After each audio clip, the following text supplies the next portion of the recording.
এই যে বিশাল নির্বাচনী লড়াই হলো আমেরিকাতে, ডোনাল্ড ট্রাম্প আর জো বাইডেন আর কমলা হ্যারিসের বিশাল লড়াই, ডোনাল্ড ট্রাম্প বিজয়ী হলো। অথচ ডোনাল্ড ট্রাম্প ক্ষমতায় আসুক আর কমলা হ্যারিস জো বাইডেন ক্ষমতায় আসুক, ক্ষমতা কার হাতে? ইহুদিদের হাতে। এখন যারা ক্ষমতায় আছে তারা কি ভোটের মাধ্যমে ক্ষমতায় এসেছে? তারা ভোটের মাধ্যমে ক্ষমতায় আসেনি। তাহলে কিভাবে ক্ষমতায় আসলো? যখন একটা নির্ধারিত শক্তিশালী সরকার বিদায় নিয়েছে, তখন ওই দেশে যে শক্তিশালী প্রতিষ্ঠানগুলো আছে অটোমেটিক ওরা ক্ষমতার মালিক হয়ে যায়। আপনি চাইলেও মালিক হবে, না চাইলেও মালিক হবে। যেমন বাংলাদেশের সবচেয়ে শক্তিশালী প্রতিষ্ঠান হচ্ছে সেনাবাহিনী। তো গত 16 বছরও সবচেয়ে শক্তিশালী প্রতিষ্ঠান সেনাবাহিনী, এখনও সবচেয়ে শক্তিশালী প্রতিষ্ঠান সেনাবাহিনী। তাহলে যখন সরকার ক্ষমতায় থাকবে না, তখন অটোমেটিক ক্ষমতা কার কাছে যাবে? সেনাবাহিনীর কাছে যাবে। গত 16 বছর সবচেয়ে শক্তিশালী মিডিয়া প্রথম আলো, ডেইলি স্টার, এখনও সবচেয়ে শক্তিশালী মিডিয়া প্রথম আলো, ডেইলি স্টার। তাহলে যখন ক্ষমতা থাকবে না, তখন ক্ষমতা কার কাছে যাবে? প্রথম আলোর কাছে যাবে, ডেইলি স্টারের কাছে যাবে। গত 16 বছর সবচেয়ে শক্তিশালী অর্থনৈতিক প্রতিষ্ঠান ব্রাক। আপনার মাদ্রাসার বাৎসরিক আয় ব্যয় কত হয়? ব্রাকের বাৎসরিক আয় ব্যয় 12,000 কোটি টাকা। 12,000 কোটি টাকা। আপনার মাদ্রাসায় কয় টাকা আয় ব্যয় হয়? সারা বাংলাদেশের সবগুলো মাদ্রাসা মিলে 12,000 কোটি টাকা হবে না, 100 কোটি টাকাও হবে না। 100 কোটি টাকা হওয়া কঠিন আছে, 1000 কোটি টাকা তো বহু দূরের কথা। তাহলে ব্রাক গত 16 বছর সবচেয়ে শক্তিশালী অর্থনৈতিক প্রতিষ্ঠান, এখনও সবচেয়ে শক্তিশালী বেসরকারি অর্থনৈতিক প্রতিষ্ঠান। তাহলে সরকার যখন ক্ষমতায় থাকবে না, তখন ক্ষমতা কার কাছে যাবে? ব্রাকের কাছে যাবে। তাহলে এখন যারা ক্ষমতায় আছে তারা কারা? এই শক্তিশালী প্রতিষ্ঠানগুলো ক্ষমতায় আছে। ব্রাক ক্ষমতায় আছে, গ্রামীণ ব্যাংক ক্ষমতায় আছে, ডেইলি স্টার ক্ষমতায় আছে, প্রথম আলো ক্ষমতায় আছে, সেনাবাহিনী ক্ষমতায় আছে। এটা অটোমেটিক হয়, এটার জন্য ভোট লাগে না। কিন্তু এই যে আপনার কোটি কোটি ভোটার আছে, কোটি কোটি ভোটারের একটাও তো প্রতিনিধিত্বকারী প্রতিষ্ঠান নাই। 16 কোটি 18 কোটি ভোটার, মুসলিম ভোটার, এত পঙ্গপালের মতো পানির স্রোতের মতো ভোটার দিয়ে কোনো লাভ আছে? এগুলো একটা ভোটারের প্রতিনিধিত্ব করার মতো একটা শক্তিশালী প্রতিষ্ঠান নেই। হুজুরেরা অনেক মারামারি ফাইট করে একজন মাত্র মন্ত্রী ঢোকাতে পেরেছে ধর্মমন্ত্রী হিসেবে। আর এতগুলো ভোটার থাকার পরও, আর যদি শক্তিশালী প্রতিষ্ঠান থাকতো, মারামারিও করা লাগতো না, ফাইটও লাগতো না ভাই, এমনি ক্ষমতা আপনার কাছে আসতো। তাহলে ওই যে আপনি চিন্তা করতেছেন আপনি এখনই ক্ষমতায় যাবেন ভোট দিয়ে, এটা পাগলামি। এখনই যাবেন, আবার এখনই বাদ হয়ে যাবেন। মানে এখনই ক্ষমতায় যাবেন, 3 বছর পর আবার আপনি বাদ হয়ে গেছেন। নাই, আপনি 50 বছরের চিন্তা করেন, 100 বছরের চিন্তা করেন। এই যে বিশাল নির্বাচনী লড়াই হলো আমেরিকাতে, ডোনাল্ড ট্রাম্প আর জো বাইডেন আর কমলা হ্যারিসের বিশাল লড়াই, বারাক ওবামা অংশগ্রহণ করলো, ডোনাল্ড ট্রাম্প বিজয়ী হলো। এই নির্বাচনী লড়াইয়ের ধারে কাছে কিলোমিটারকে কিলোমিটারে আপনি ইহুদিদের দেখতে পাবেন না। অথচ ডোনাল্ড ট্রাম্প ক্ষমতায় আসুক আর কমলা হ্যারিস জো বাইডেন ক্ষমতায় আসুক, ক্ষমতা কার হাতে? ইহুদিদের হাতে। ক্ষমতা কাদের হাতে? কেন ইহুদিদের হাতে? ওই ডোনাল্ড ট্রাম্পও টাকা নিয়েছে ইহুদির কাছে, কমলা হ্যারিসও টাকা নিয়েছে ইহুদির কাছে। ডোনাল্ড ট্রাম্পও মিডিয়া ব্যবহার করেছে ইহুদির, আর কমলা হ্যারিসও মিডিয়া ব্যবহার করেছে ইহুদির। তাহলে ইহুদির দল লাগেনি, ইহুদির রাজনীতি করা লাগেনি। ইহুদি কি করেছে? শক্তিশালী অর্থনৈতিক প্রতিষ্ঠান তৈরি করেছে। আমেরিকার সবচেয়ে শক্তিশালী অর্থনৈতিক প্রতিষ্ঠান ইহুদিদের, আমেরিকার সবচেয়ে শক্তিশালী মিডিয়া ইহুদিদের। সুতরাং ও ক্ষমতায় না গিয়েও ক্ষমতায় আছে। গত 200 বছর ক্ষমতায় ছিল, এখনো ক্ষমতায় আছে। ইহুদি বিরোধী কোনো আইন, কোনো কার্যক্রম আমেরিকায় হতে পারবে না, যেই ক্ষমতায় আসুক না কেন। কেন? ও ইহুদির টাকা নিয়ে ক্ষমতায় গেছে, ইহুদির মিডিয়া ব্যবহার করে ক্ষমতায় গেছে। এই জন্য ইহুদিদের কাছে আমাদের এবং আপনাদের অনেক শিক্ষার আছে। তার মানে আমি ইহুদিদের প্রশংসা করছি এটা নয়। ইহুদিরা অভিশপ্ত, কিন্তু পৃথিবীর বাস্তবতা একমাত্র ইহুদিরাই জানে, মুসলমানেরা জানে আর ইহুদিরা জানে। কেন অভিশপ্ত সেটাও বলছি, আর কেন ইহুদিরা একমাত্র সত্য বাস্তবতা জানে সেটাও বলছি। এইটা বলে আমি বক্তব্যের শেষের দিকে চলে যাব। আপনাদের অধৈর্য আমি কামনা করছি না, প্লিজ কেউ উঠবেন না, হাঁটাহাঁটি করবেন না, যেভাবে আছেন সেভাবে বসে থাকেন। আপনি অধৈর্য হওয়ার আগে বক্তব্য শেষ করে দেবো ইনশাল্লাহ। তো ইহুদিরা কেন পৃথিবীর বাস্তব, আল্লাহ নিজে কোরআন মাজিদে বলেছে যে খ্রিস্টানরা হচ্ছে পথভ্রষ্ট, এরা কিচ্ছু জানে না। আপনি ইহুদিদেরকে না দেখলে পৃথিবীর কিছু দেখেননি। কেন কিছু দেখেননি?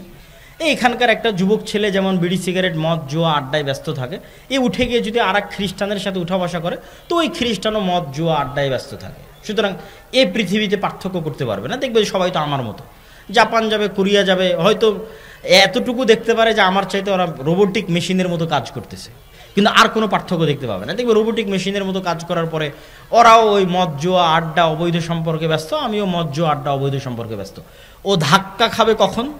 ধাক্কা খাবে যদি কোনো ইহুদির সাথে কোনো দিন দেখা হয়, কোনো ইহুদি পরিবারের সাথে যদি কোনো দিন দেখা হয়, ধাক্কা খাবে, খেতে হবে। যেমন আপনাকে দুই একটা বলি, আমি নিজে বাস্তবে চোখে দেখে এসেছি, এই জন্য বলছি। আমরা মুসলমানেরা 2% দাড়ি রাখি না, ইহুদিরা 90% দাড়ি রাখে।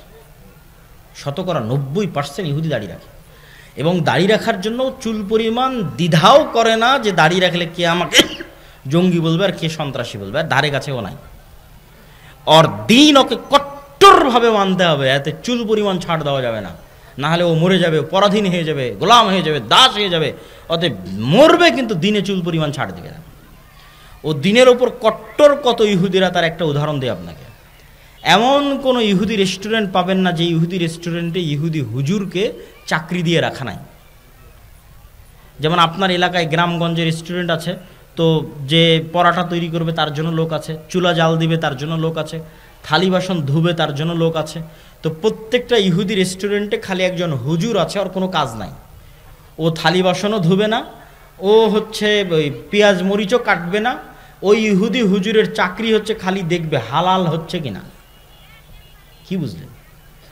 দিনের বিষয়ে কতটা কট্টর ইহুদিরা, যে প্রত্যেকটা ইহুদি রেস্টুরেন্টে একজন ইহুদি হুজুরকে চাকরি দেওয়া আছে, ইহুদি রাবাইকে চাকরি দেওয়া আছে। সে বসে থেকে, চেয়ারে বসে থেকে খালি দেখবে রান্নার প্রসেস হালাল আছে কিনা। প্রথম চুলাটা হুজুর জ্বালিয়ে দিবে, ডিম ভেঙে দিবে হুজুর, মুরগি জবাই করে দিবে হুজুর, সকল প্রসেস হালাল অনুযায়ী হচ্ছে কিনা তা পর্যবেক্ষণ করবে হুজুর। এর বাইরে হুজুরের কোনো কাজ নাই। শুধু এই একটা কাজের জন্য প্রত্যেকটা রেস্টুরেন্টে বেতনভুক্ত ইহুদি রাবাই আছে।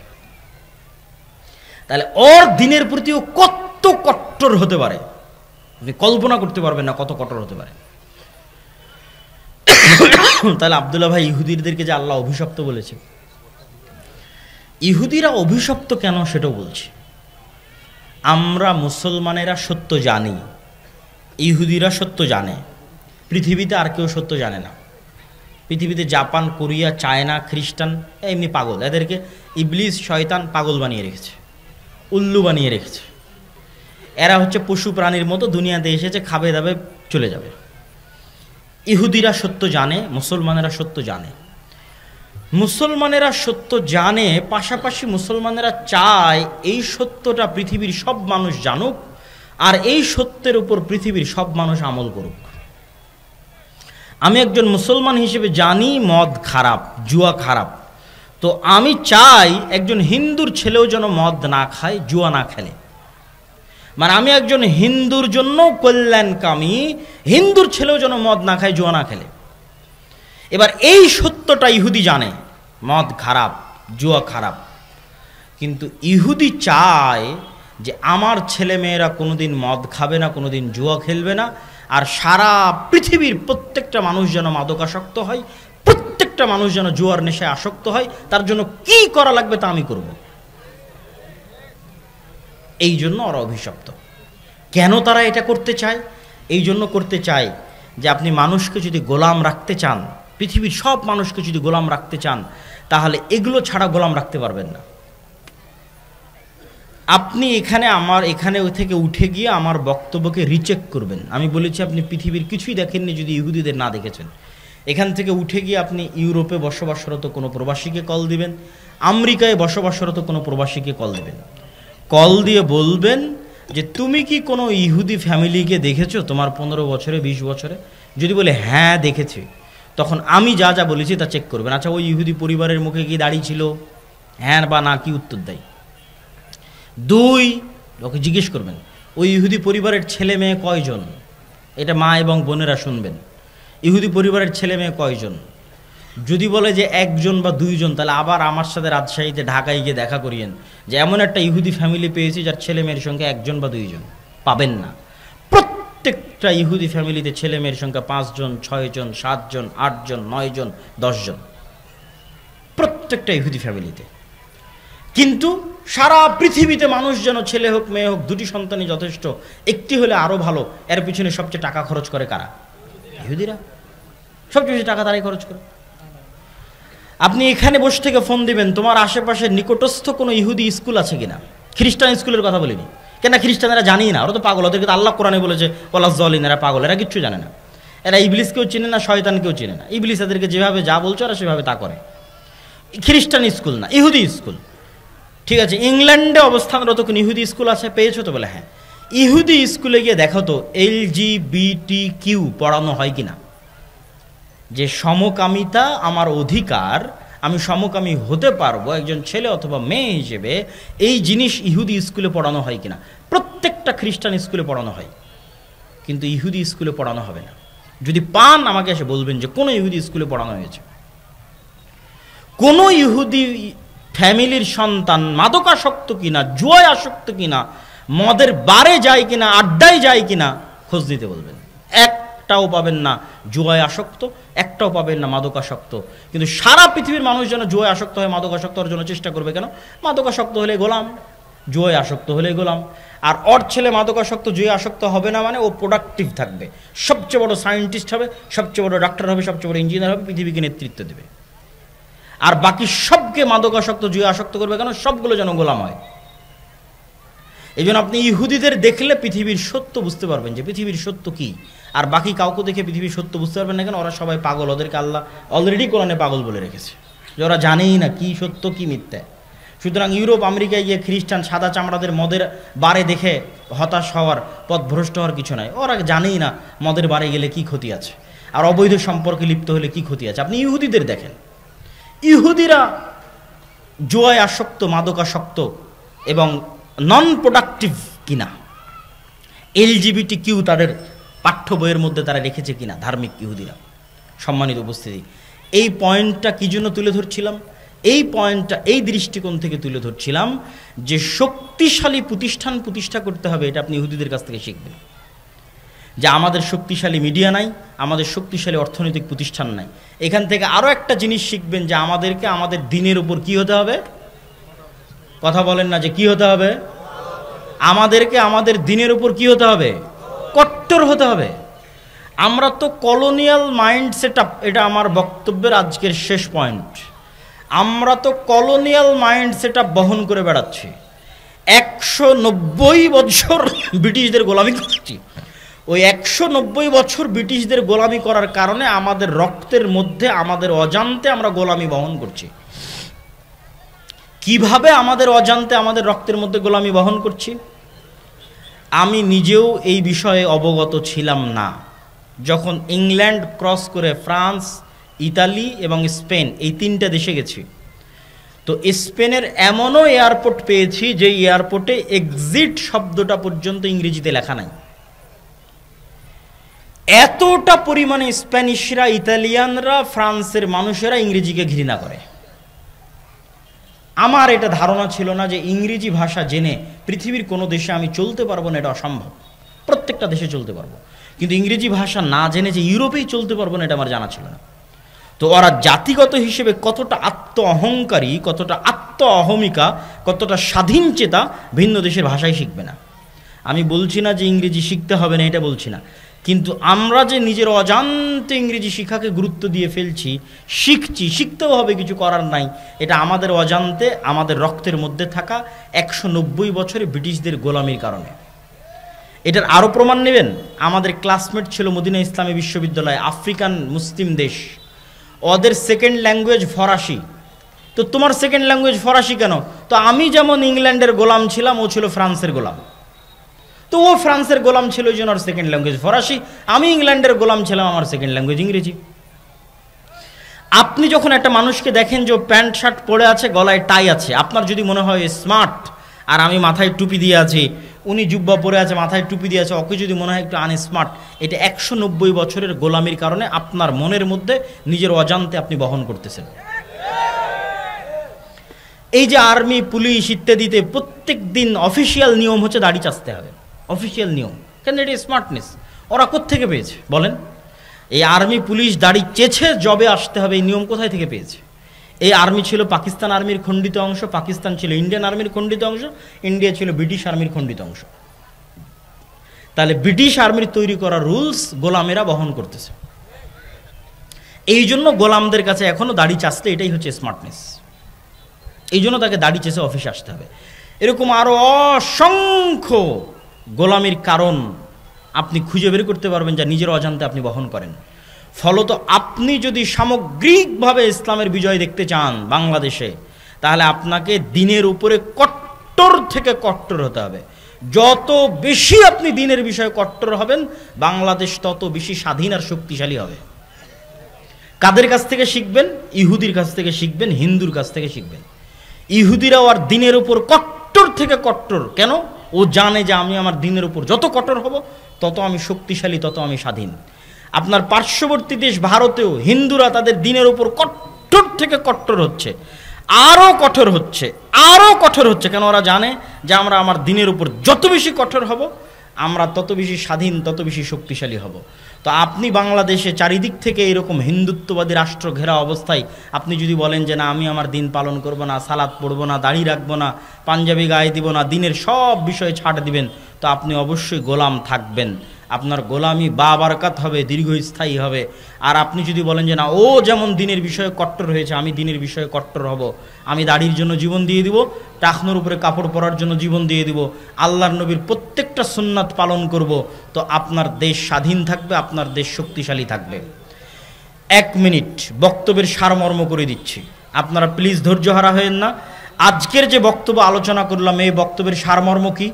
এই বক্তব্যের সারমর্মের একটা অংশ পাবেন মাসিক আল ইতিসামের এই মাসের নভেম্বরে, আর একটা অংশ পাবেন ফিলিস্তিন জেরুজালেমের এই যে বইটা নতুন বের হয়েছে, এই বইয়ে ইহুদিদের সম্পর্কে, তালেবান, আফগানিস্তান সব বিষয় বিস্তারিত পাবেন।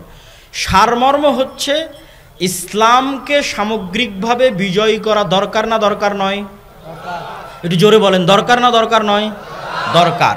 ইসলাম সামগ্রিকভাবে বিজয়ী হলে আমরা সবচেয়ে বড় উপকার কি পাবো?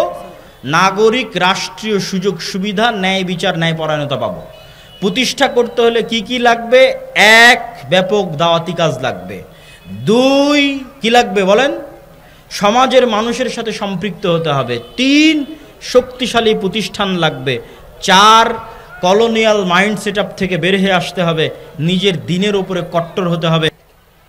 সামগ্রিক বিজয় বলতে কি বুঝাচ্ছি? আল্লাহ সুবহানাহু ওয়া তাআলা কোরআন মাজিদে বলেন, হুয়াল্লাযী আরসালা রাসূলাহু বিল হুদা ওয়া দীনিল হক লিইয়ুযহিরাহু আলাদ দীনি কুল্লিহ।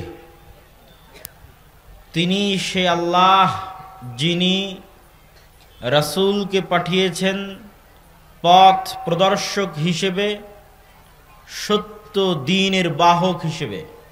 লিইয়ুযহিরাহু আলাদ দীনি কুল্লিহ, যেন তার পাঠানো রাসূল যেই দিনের প্রচারক, সেই দিন সারা পৃথিবীতে অবস্থানরত সকল দিনের উপর বিজয়ী হয়। ওয়ালাউ কারিহাল মুশরিকুন, যদিও কাফের এবং মুশরিকদের পক্ষে এটি সহ্য করা অনেক কঠিন, তবুও মুহাম্মদ সাল্লাল্লাহু আলাইহি ওয়াসাল্লামকে যে দিন দিয়ে পাঠানো হয়েছে, সেই দিন পৃথিবীর অন্য সকল দিনের উপর বিজয়ী হবে। এটি আল্লাহ সুবহানাহু ওয়া তাআলা কোরআন মাজিদে বলেন। তেমনি রাসূলুল্লাহ সাল্লাল্লাহু আলাইহি ওয়াসাল্লাম বলেন, আসমানের নিচে জমিনের উপরে এমন কোনো মাটির বাড়ি, ইট পাথরের বাড়ি বাকি থাকবে না যেখানে ইসলাম প্রবেশ করবে না। বিইজ্জে আজিজিন আও বিদিল্লি যালিলিন, কোথাও সম্মানের সাথে ইসলাম প্রবেশ করবে, কোথাও অপমানের সাথে ইসলাম প্রবেশ করবে। তো কোরআনের এই আয়াত এবং এই হাদিস প্রমাণ করে পৃথিবীতে কোনো না কোনো এক সময় ইসলামের সামগ্রিক বিজয় সাধিত হবে না হবে না? হবে ইনশাআল্লাহ। তো ইসলামের এই সামগ্রিক বিজয় কেন প্রয়োজন? শুধু আমি ব্যক্তি জীবনে সালাত আদায় করলাম, অথবা শুধু আমি পরিবার জীবনে ইসলাম মানলাম, এরপরেও সামগ্রিকভাবে আমার ব্যবসা বাণিজ্য, অর্থনীতি, রাষ্ট্রনীতি, পররাষ্ট্রনীতি, কূটনীতি, সকল কিছু ইসলাম দ্বারা পরিচালিত হবে, এটির প্রয়োজন কেন? এটির প্রয়োজন যদি আপনি বুঝতে চান তাহলে সংক্ষিপ্ত দুটো কথা আপনাকে বুঝতে হবে। আপনাকে পাশ্চাত্য বিশ্বের মানুষজন বলবে যে তোমরা যদি ইসলামকে রাষ্ট্র ক্ষমতায় দেখতে চাও তাহলে তোমাদেরকে কিন্তু বাধ্যতামূলক নামাজ পড়ানো হবে। কারণ অধিকাংশ মানুষ যেহেতু বাংলাদেশের নামাজ পড়ে না, তো তারা কি চাইবে যে ইসলাম বিজয়ী হোক? চাইবে না। আবার পাশ্চাত্য সভ্যতার অনুসারীরা আপনাদেরকে বলবে তোমরা যদি ইসলামকে রাষ্ট্র ক্ষমতায় নিয়ে আসো তাহলে পর্দা বাধ্যতামূলক হয়ে যাবে। তো অধিকাংশ মা এবং বোন আছে যারা পর্দা করেন না, তো তারা কি চাইবেন যে ইসলাম বিজয়ী হোক? চাইবেন না।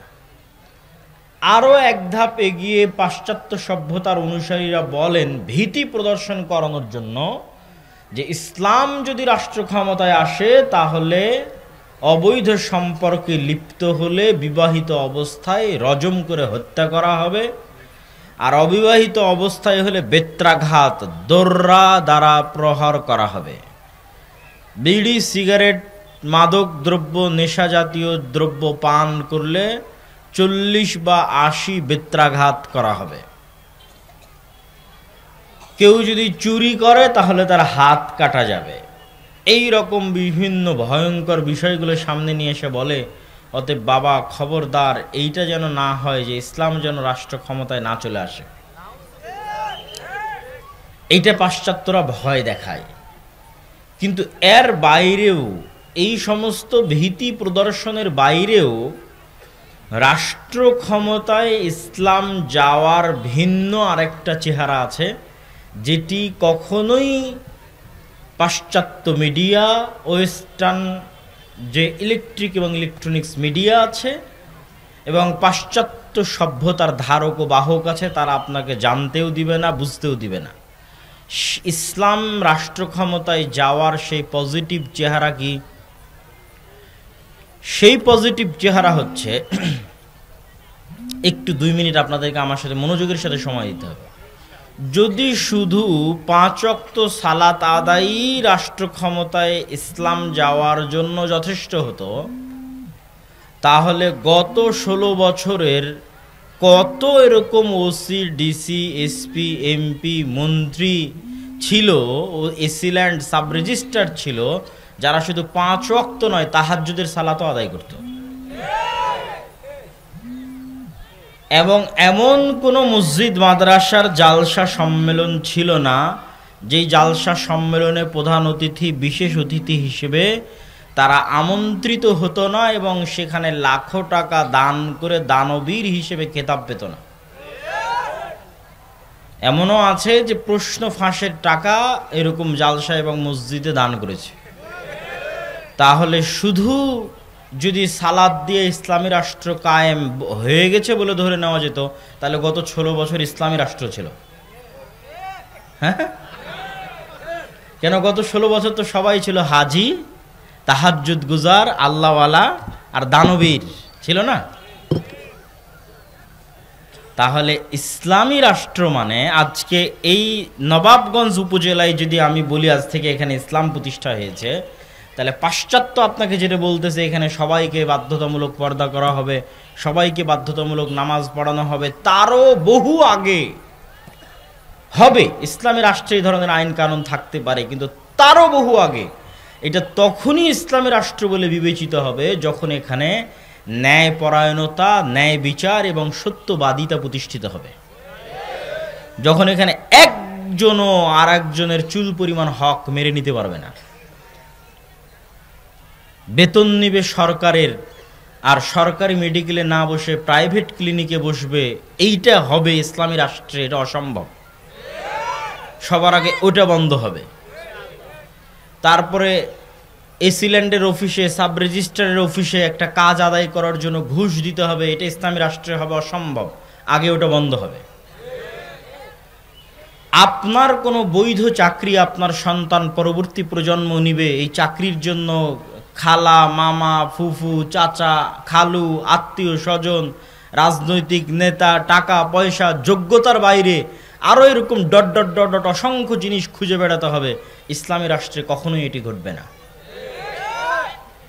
তাহলে ইসলামী রাষ্ট্রে মানে সবার আগে ওই যে আপনাকে ভয় দেখাচ্ছে আপনার হাত কেটে নেবে, ভয় দেখাচ্ছে বলছে তোমাকে বাধ্যতামূলক নামাজ পড়ানো হবে, ভয় দেখাচ্ছে আপনাকে জোরপূর্বক পর্দা করানো হবে, ইসলামী রাষ্ট্রে এগুলো সব কিছু বাস্তবায়ন হওয়ার আগে আপনার ন্যায় বিচার এবং আপনার ন্যায্য অধিকার নিশ্চিত করা হবে, তবে ওটা ইসলামী রাষ্ট্র।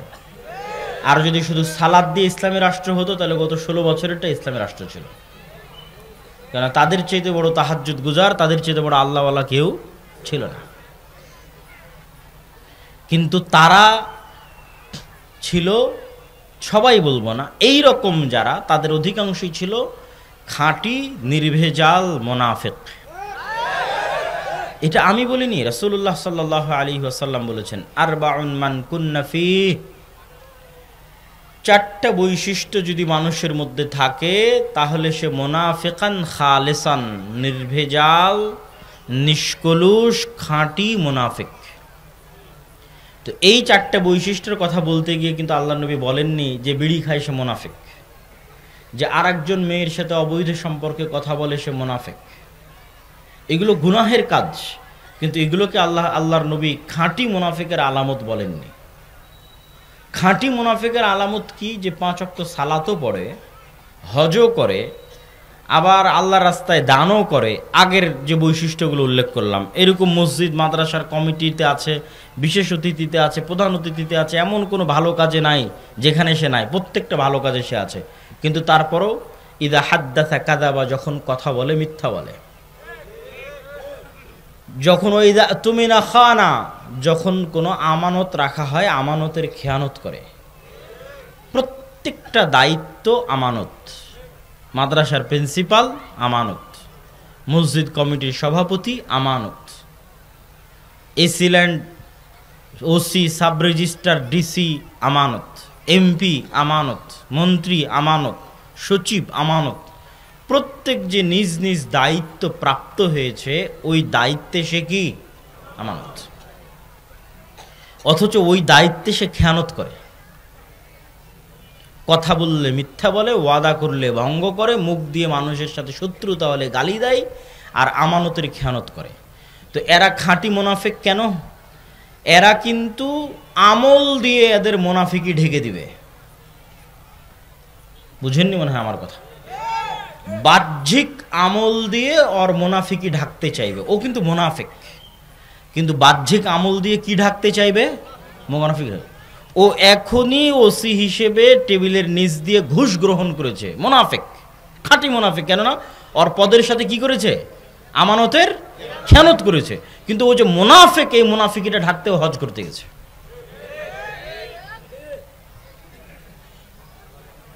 এইরকম প্রত্যেক যাকে যে পদের দায়িত্ব দেওয়া আছে ওই পদের সাথে মুনাফিকি করছে 24 ঘন্টা, এবং মুনাফিক, কিন্তু ওই মুনাফিকি ঢাকতে এখানে প্রধান অতিথি হয়েছে। মুনাফিকি ঢাকতে আরেক জায়গায় 5 লক্ষ 10 লক্ষ টাকা দান করেছে, দেখাচ্ছে যে আমি দানবীর। মুনাফিকি ঢাকতে বলছে আমি হাজি, আমি উমরাকারী। মুনাফিকি ঢাকতে বলছে আমি তাহাজ্জুদ গুজার। কিন্তু আসলে ও মুমিন না মুনাফিক তা প্রমাণ হবে কোথায়? নামাজে। আসলে ও মুমিন না মুনাফিক তা প্রমাণ হবে কোথায়? তা প্রমাণ হবে ওকে যে দায়িত্ব দেওয়া হয়েছে ও দায়িত্বে শতভাগ সত্যবাদী এবং ন্যায়পরায়ণ কিনা। আপনি হয়তো মনে করবেন যে সবগুলো কথা হয়তো বড় বড় দায়িত্বশীলের বিরুদ্ধে বলছি। জি না, আমরা সবাই নিজ নিজ জায়গা থেকেও আমরা আমাদের মুনাফিকি মাপতে পারবো, প্রত্যেকেই। যেমন আপনারা যারা এখানে উপস্থিত আছেন, আশেপাশে ডানে বামে দাঁড়িয়ে আছেন, পিছনে দাঁড়িয়ে আছেন, বাবা মারা যাওয়ার পর বাবার সম্পত্তিতে যেই জায়গাটুকু ভিটি বাড়ি, উঁচু জমি, ভালো দানে ধানের ফলন হয়, পানিতে ডুবে না, দাম বেশি, ওটা আপনি নিয়েছেন। আর যেটা পানিতে ডুবে থাকে, দাম কম, যেটা ফলন ভালো হয় না, সেটা আপনার বোনকে দিয়েছেন। তাহলে আপনিও একজন চোর এবং দুর্নীতিবাজ।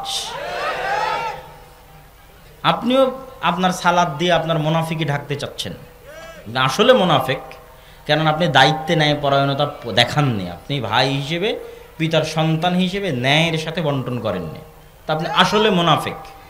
কিন্তু আপনার সালাদ দিয়ে, আপনার দাড়ি দিয়ে আপনার মুনাফিকিটা ঢাকতে চাচ্ছেন।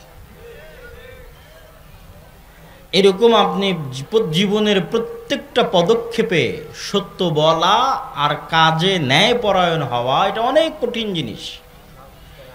আমরা আমাদের ব্যক্তি জীবনে স্ত্রীদের সাথে কতটুকু ন্যায়পরায়ণ তার হিসাব দিতে আল্লাহর দরবারে ফেসে যেতে পারি। সব কথা বাদ দিলাম, কে ওসি কে সিল্যান্ড তার কথা বাদ দিলাম, আমি আমার স্ত্রীর প্রতি কতটুকু ন্যায়পরায়ণ তার জবাব দিতে আল্লাহর দরবারে ফেসে যেতে হবে, যে তার হক আমি ন্যায়ের সাথে বুঝিয়ে দিয়েছি কিনা। রাসূলুল্লাহ সাল্লাল্লাহু আলাইহি ওয়াসাল্লাম এমনি বলেননি যে সাবআতু ইউদিল্লুহুমুল্লাহ ইয়াউমা লা দিল্লা ইল্লা দিল্লুহ, 7 শ্রেণীর মানুষকে কিয়ামতের মাঠে আল্লাহ সুবহানাহু ওয়া তাআলা বিশেষ ছায়া প্রদান করবেন। তার 1 নম্বরে, আশ্চর্য হবেন, 1 নম্বরে আল্লাহ সুবহানাহু ওয়া তাআলা এবং তার রাসূল অন্য আর যে আমলগুলো আমরা করি, যেগুলোকে বড় আমল মনে করি, বড় তাকওয়াবান পরহেজগার মনে করি, যে দেখেন ও তাহাজ্জুদের সালাত আদায় করে, ও নফল সিয়াম পালন করে, ও সুন্নাতগুলো আদায় করে, এগুলোর সিরিয়ালও আছে, কিন্তু 1 নম্বরে সিরিয়াল আছে ন্যায়পরায়ণ দায়িত্বশীল। ন্যায়পরায়ণ দায়িত্বশীল মানে শুধু এমপি না, যে পিতা সে পিতা হিসেবে ন্যায়পরায়ণ, যে স্বামী ও স্বামী হিসেবে ন্যায়পরায়ণ, যে বৌমা ও বৌমা হিসেবে ন্যায়পরায়ণ, যে শাশুড়ি ও শাশুড়ি হিসেবে ন্যায়পরায়ণ। পৃথিবীতে এমন কোথাও ফাসাদ তৈরি হয়নি, ফাসাদ ন্যায়পরায়ণতার অভাবে আর সত্যবাদিতার অভাবে তৈরি হয়। শুধু বৌমা আর শাশুড়ির মধ্যে নয়, আপনি যদি দেখেন যে আলেম ওলামার মধ্যে, মসজিদে মসজিদে, মাদ্রাসায় মাদ্রাসায়, ইসলামী দলে, ইসলামী সংগঠনে, আহলে হাদিসদের মধ্যে, হানাফিদের মধ্যে, দেওবন্দীদের মধ্যে পরস্পরে প্রত্যেক যত বিভেদ আছে, কোনো বিভেদের জায়গায় মাসলা মাসাইল আকিদার বিভেদ নাই। আপনি যত বিভেদের গভীরে ঢুকবেন তত দেখবেন এখানে একজন অন্যায় করেছে আর একজন মাজলুম হয়েছে। মানে যে ইসলামী দলের আমির ও ন্যায়পরায়ণ আমির নয়, যে মাদ্রাসার প্রিন্সিপাল ও ন্যায়পরায়ণ প্রিন্সিপাল নয়, যে মাদ্রাসার পরিচালক সভাপতি ও ন্যায়পরায়ণ পরিচালক সভাপতি নয়। আজকে বলেছি না বক্তব্যের বিষয় ইসলামের সামগ্রিক বিজয়। তো ইসলামের সামগ্রিক বিজয় মানে কি আপনি দেশ ও জাতির নেতৃত্ব দিবেন। তো আপনি সামান্য মসজিদে ন্যায়পরায়ণতা প্রতিষ্ঠা করতে পারেননি, সামান্য আপনার মাদ্রাসায় আপনি ন্যায়পরায়ণ শাসক হতে পারেননি, আপনার পরিবারে ন্যায়পরায়ণ হতে পারেননি, আপনাকে আল্লাহ দেশের দায়িত্ব দিবেন? কথা বলেন না, যে আপনাকে আল্লাহ দেশের দায়িত্ব দিবেন? অসম্ভব, কখনোই দিবেন না। আপনি সালাত দিয়ে, সঠিক আকীদা দিয়ে জান্নাতে চলে যাবেন, কিন্তু মানুষের নেতৃত্ব দেওয়ার জন্য আগে বলতে হবে সত্য, করতে হবে ন্যায়। যে ন্যায় চুল পরিমাণ ছাড় দেয় না, যে সত্যে চুল পরিমাণ ছাড় দেয় না, ওকে আল্লাহ দেশ ও জাতির নেতৃত্ব দিবেন আল্লাহর দয়ায়। আর আমরা মুসলমানেরা এই জায়গাতেই হচ্ছে সবচেয়ে পিছিয়ে আছি। আমি বহু আগে, আজ থেকে 1-1.5-2 বছর আগে এক বক্তব্যে বলেছি যে আজকের যুগের মুসলমানেরা হচ্ছে এই যুগের বানু ইসরাইল। তো আমার ছোট ভাই আব্দুর রহিম, যে মিশর আল আজহার বিশ্ববিদ্যালয়ে পড়ে, এখন দেশেই আছে, তো ও ফিলিস্তিনিদের মধ্যে ত্রাণ বিতরণ করেছে, অনেক ওর অভিজ্ঞতা হয়েছে ত্রাণ বিতরণ করতে। তো ও বলে যে ত্রাণ বিতরণ করতে গিয়ে আমি দেখেছি যে তোমার এই কথা শতভাগ সত্য। কিভাবে মুসলমানেরা তার মৃত ভাইয়ের রক্ত পর্যন্ত বেচতে পারে, এইটা মানে রক্ত পর্যন্ত বেচতে পারে বলতে, যে আপনার মাধ্যমে ধরেন আমি একটা টাকা দান করতেছি ফিলিস্তিনের গাজায়, আপনি পৌঁছে দিবেন, তো এই ত্রাণটা আপনি ফিলিস্তিনের গাজায় পৌঁছে দেওয়াকে ব্যবসা হিসেবে গ্রহণ করেছেন। এই ব্যবসার হাত বদল হতে হতে ফিলিস্তিনের গাজায় যার কাছে পৌঁছবে তার পর্যন্ত পৌঁছতে পৌঁছতে এই টাকা শেষ হতে থাকবে। বিশাল বড় সিন্ডিকেট আছে, এই সিন্ডিকেটকে অতিক্রম না করে আপনি টাকা গাজায় পৌঁছাতে পারবেন না। তো এই যে সিন্ডিকেটের মধ্যে যতগুলো মিথ্যুক, ধোঁকাবাজ, গাদ্দার, অন্যায়পরায়ণ, জালিম বসে আছে, এরা সবগুলো মুসলমান নামে পরিচয় দেয় নিজেদেরকে। মুসলমান নামে পরিচয় দিয়ে নিজের আরেক ক্ষুধার্ত মুসলিম ভাই গাজায় পড়ে আছে, ওরই স্বজাতি, ওও ফিলিস্তিনি, ওর ভাই ক্ষুধার জন্য কাঁদতেছে, পানির জন্য কাঁদতেছে, তারপর সে টাকার সাথে নিষ্ঠুর। সে লাভ ছাড়া, সিন্ডিকেট ছাড়া একটা টাকা গাজার মধ্যে ঢুকতে দিবে না। তো রক্ত বেচতেছে না, রক্ত বেচতেছে, রক্ত ক্রয়, রক্তের সাথে ব্যবসা করতেছে, মুসলমানের রক্তের সাথে ব্যবসা করতেছে। তাহলে যে ইসরায়েল বম নিক্ষেপ করে হত্যা করতেছে ওর মধ্যে, আর যে একটা ত্রাণ গাজায় পৌঁছবে তার জন্য সিন্ডিকেট তৈরি করে রেখেছে, তার ইনকামের জন্য, তার ব্যবসার জন্য, তার মধ্যে কি পার্থক্য? তখন ও বলে যে আব্দুল্লাহ ভাই, তোমার বক্তব্য আমি এখন বুঝি যে এই যুগের মুসলমানের আসলেই বানু ইসরাইল। এরা বাহ্যিকভাবে সালাত, সিয়াম, হজ, জাকাত দেখিয়ে বুঝাতে চায় এরা অনেক ভালো, কিন্তু আসলে মিথ্যুক, অন্যায়পরায়ণ, অসৎ। তাহলে এরা যদি গোলাম না থাকে, কারা গোলাম থাকবে? কেননা দেশ ও জাতির নেতা হতে হলে তো মিথ্যুক হয়ে নেতা হওয়া যাবে না, অসৎ অন্যায়পরায়ণ হয়ে নেতা হওয়া যাবে না। কিন্তু শত করা কতজন নিবেন আপনি? একইভাবে রন্ধ্রে রন্ধ্রে রক্তের মধ্যে অসততা, অন্যায়পরায়ণতা ঢুকে আছে। কি মসজিদ, কি মাদ্রাসা, কি ইসলামী দল, কি ইসলামী সংগঠন, একই অবস্থা। সম্মানিত উপস্থিতি, তো আমরা বলছিলাম যে ইসলাম যদি রাষ্ট্র ক্ষমতায় আসে, তাহলে ইসলামের যেটা মূল বেসিক বাস্তবায়ন, যেটা ইসলাম করতে চায়, সেটা আমাদের মুসলমানদের মধ্যে নাই। এই জন্য আমাদেরকে দিয়ে আল্লাহ সুবহানাহু তাআলা রাষ্ট্র ক্ষমতায় নিয়ে যাবেন না। সে বেসিক মূল জিনিসটা কি? ন্যায়পরায়ণতা, সত্যবাদিতা। এটা থেকে আমরা হাজার হাজার লক্ষ কোটি কিলোমিটার দূরে আছি। আর পাশ্চাত্য বিশ্ব আপনাকে ভয় দেখাতে থাকবে এবং তারা চাইবে এই যে গণতান্ত্রিক সিস্টেম আছে, এই সিস্টেমটা টিকে থাক। এই জন্য নির্দিষ্ট ব্যক্তির উপর যেন আপনার রাগ উঠে, আর ওই নির্দিষ্ট ব্যক্তি চলে গেলে যেন আপনার রাগ কমে যায়, এটা তাদের চাওয়া। আপনি মনে করলেন গত 16 বছর আমার উপর জুলুম করেছে অমুক, বাস অমুক চলে গেছে, আপনার রাগ মিটে গেছে। কিন্তু গত 16 বছর যে আপনি মাজলুম হয়েছেন এই জালেম সিস্টেমের কারণে। সেই জালেম সিস্টেমের নাম হচ্ছে গণতান্ত্রিক সিস্টেম, ওই জালেম সিস্টেমের নাম হচ্ছে ধর্মনিরপেক্ষ সিস্টেম, সেকুলার সিস্টেম।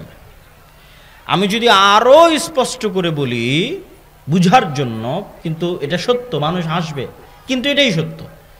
সেটা হচ্ছে এই জুলাই এর যে গণ অভ্যুত্থান, এই গণ অভ্যুত্থানের 1700 বা 1800 যে ছাত্র নিহত হয়েছে, এই 1700 1800 ছাত্রকে আসলে গণতন্ত্র হত্যা করেছে, সেকুলার সিস্টেম হত্যা করেছে। কিন্তু এটা বুঝার জন্য অনেক দূরদৃষ্টি সম্পন্ন জ্ঞান লাগবে, ইতিহাসের জ্ঞান লাগবে, পাশ্চাত্য বিশ্ব কি চায়, আপনার কাছ থেকে কি আদায় করতে চায় তার সম্পর্কে সম্যক অবগতি থাকা লাগবে। তাহলে আপনি বুঝবেন যে 1700-1800 জন মারা গেছে, এই 1700-1800 জনকে হত্যা করেছে কে? এই সিস্টেম, গণতান্ত্রিক সিস্টেম, সেকুলার সিস্টেম। এই সিস্টেম যদি পরিবর্তন না হয়, এইরকম স্বৈরাচার জালেম 20 বছর 30 বছর পর আবার তৈরি হবে।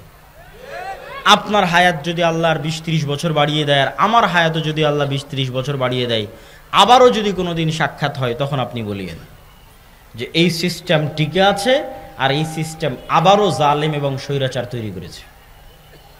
এই সিস্টেম কখনোই আপনাকে আপনার ওই ন্যায্য অধিকার দিতে পারবে না যে আপনি ঘুষবিহীন অবস্থায় চাকরি নেবেন, আপনার রাষ্ট্রীয় নাগরিক সুযোগ সুবিধা নেবেন। রাষ্ট্রীয় নাগরিক সুযোগ সুবিধা বাংলাদেশের মানুষ বুঝেই না। রাষ্ট্রীয় নাগরিক সুযোগ সুবিধা যেহেতু আমরা কোনোদিন চোখে দেখিনি, তো বুঝবো কেমনে? রাষ্ট্রীয় নাগরিক সুযোগ সুবিধা আপনি ইউরোপে গেলে, ইংল্যান্ডে গেলে, আমেরিকায় গেলে কিছুটা বুঝতে পারবেন যে রাষ্ট্রের সাথে নাগরিকের কি সম্পর্ক থাকে এবং নাগরিক কি সুযোগ সুবিধা পেতে পারে। তখন আপনি বুঝবেন যে একজন রাষ্ট্র যদি নাগরিকের সুযোগ সুবিধা দেখে, তাহলে আগে রেলের যোগাযোগ ব্যবস্থা উন্নত করবে না মাইক্রোবাস কার চলার রাস্তার যোগাযোগ ব্যবস্থা উন্নত করবে। এটা হচ্ছে রাষ্ট্র নাগরিকের সুযোগ সুবিধা চাই কিনা সেটাতে বুঝবেন। যেমন বাংলাদেশের এখন যে মেট্রো রেল আছে, এই একটা মাত্র প্রজেক্ট, যে প্রজেক্টটা রাষ্ট্রের সাথে নাগরিক সুযোগ সুবিধার সাথে যায়। একটা রাষ্ট্রের কয়জন মানুষের কাছে কার আছে, কয়জন মানুষের কাছে মাইক্রো আছে? আপনি ইংল্যান্ডে যান, কোনো মানুষকে যেন কার এবং মাইক্রো ব্যবহার না করা লাগে এক জায়গা থেকে আরেক জায়গায় যাওয়ার জন্য। স্বল্প খরচে যেন প্রত্যেকটা মানুষ এক জায়গা থেকে আরেক জায়গায় যেতে পারে, তার জন্য পাবলিক ট্রান্সপোর্ট, পাবলিক বাস এবং পাবলিক ট্রেনের অ্যাভেলেবল ব্যবস্থা আছে। প্রত্যেকটা ছোট জায়গা থেকে আরেক ছোট জায়গায় আপনি অল্প ভাড়াতে যেতে পারবেন, তার ব্যবস্থা করা আছে। ও হচ্ছে জনবান্ধব রাষ্ট্র ব্যবস্থা। মানে আগে আপনার কথা চিন্তা করেছে, আগে রিক্সা চালকের কথা চিন্তা করেছে, আগে ভ্যান চালকের কথা চিন্তা করেছে, আগে কৃষকের কথা চিন্তা করেছে। আর জালেম রাষ্ট্র ব্যবস্থা আগে চিন্তা করবে দুর্নীতিবাজ কোটিপতির গাড়ি কেমনে চলবে, তার কথা চিন্তা করবে। কৃষক চাষা ভুষা কীভাবে চলবে সেটা চিন্তা করবে না। এরকম আরও অসংখ্য পয়েন্ট আছে। আপনার চিকিৎসা কিভাবে আপনি প্রাপ্ত হবেন, প্রত্যেকটা মানুষের বিপরীতে একজন চিকিৎসক আছে, অ্যাপয়েন্ট করা আছে সরকারের পক্ষ থেকে, দায়িত্ব দেওয়া আছে যে বাংলাদেশের মানুষ যদি 18 কোটি হয়, তাহলে এই 18 কোটি মানুষের বিপরীতে চিকিৎসক ভাগ করা আছে। মানে আমার জন্য একজন চিকিৎসক রিজার্ভ আছে। তাহলে রাষ্ট্র আমার স্বাস্থ্য নিয়ে চিন্তিত। তো আমি যেন স্বাস্থ্য সেবার অভাবে মারা না যাই, এই জন্য রাষ্ট্র চিন্তিত। তাহলে রাষ্ট্র নাগরিকের সুযোগ সুবিধার কথা চিন্তা করে। এরকম আরও অসংখ্য পয়েন্ট আছে। এটা আপনি আমাদের দেশে রাষ্ট্রীয় সুযোগ সুবিধা বলে কিছুই নাই। তো এই রাষ্ট্রীয় সুযোগ সুবিধা কথা চিন্তা করে ইসলাম। এটা হলো ইসলামী রাষ্ট্র ব্যবস্থা। ইসলামী রাষ্ট্র ব্যবস্থা মানে আপনাকে জোর করে নামাজ পড়ানো হবে, জোর করে পর্দা করানো হবে। তারও আগে ইসলামী রাষ্ট্র ব্যবস্থা মানে আপনি যেন না খেয়ে মারা না যান, আপনি যেন চিকিৎসার অভাবে মারা না যান, এটা আগে নিশ্চিত করা হবে। এই যেই রাষ্ট্র ব্যবস্থায় এই চিকিৎসার অভাবে মানুষ মারা যেতে পারে, ওটা ইসলামী রাষ্ট্র ব্যবস্থা নয়। যেই রাষ্ট্র ব্যবস্থায় না খেয়ে মানুষ মারা যেতে পারে, ওটা ইসলামী রাষ্ট্র ব্যবস্থা নয়। যে বলছে ওটা ইসলামী রাষ্ট্র ব্যবস্থা, বুঝতে ভুল হয়েছে। ও কোনোদিন পড়েইনি ইসলামী রাষ্ট্র ব্যবস্থা কাকে বলে।